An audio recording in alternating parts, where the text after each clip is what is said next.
Chapter 11. When Jesus had finished giving instructions to his 12 disciples, he set out from there to teach and preach in their cities. But John, having heard in jail about the works of the Christ, sent his disciples to ask him, "Are you the coming one, or are we to expect a different one?" In reply, Jesus said to them, "Go and report to John what you are hearing and seeing. The blind are now seeing, and the lame are walking. The lepers are being cleansed, and the deaf are hearing. The dead are being raised up, and the poor are being told the good news. Happy is the one who finds no cause for stumbling in me." While these were on their way, Jesus began to speak to the crowds about John. "What did you go out into the wilderness to see? A reed being tossed by the wind? What then did you go out to see?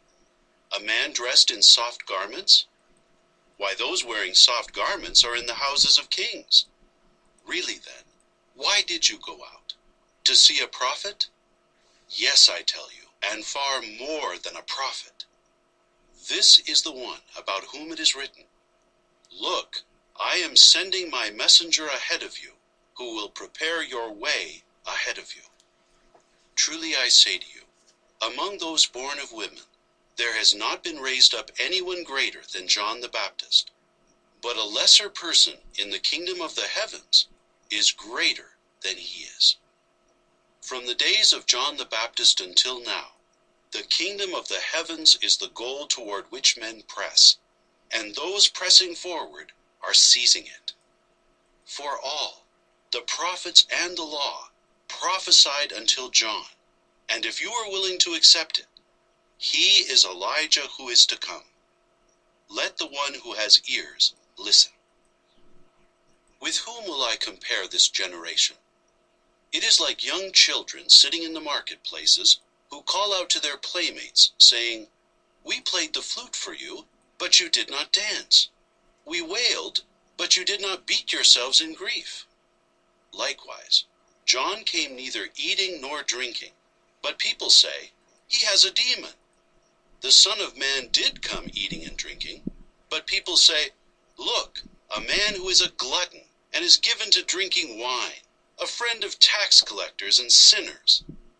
All the same, wisdom is proved righteous by its works." Then he began to reproach the cities in which most of his powerful works had taken place, for they did not repent. "Woe to you, Chorazin! Woe to you, Bethsaida! Because if the powerful works that took place in you had taken place in Tyre and Sidon, they would long ago have repented in sackcloth and ashes. But I say to you, it will be more endurable for Tyre and Sidon on Judgment Day than for you. And you, Capernaum, will you perhaps be exalted to heaven? Down to the grave you will come. Because if the powerful works that took place in you had taken place in Sodom, it would have remained until this very day. But I say to you, it will be more endurable for the land of Sodom on Judgment Day than for you."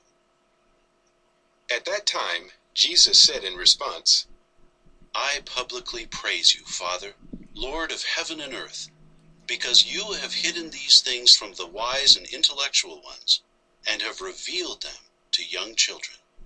Yes, O Father, because this is the way you approved. All things have been handed over to me by my Father, and no one fully knows the Son except the Father.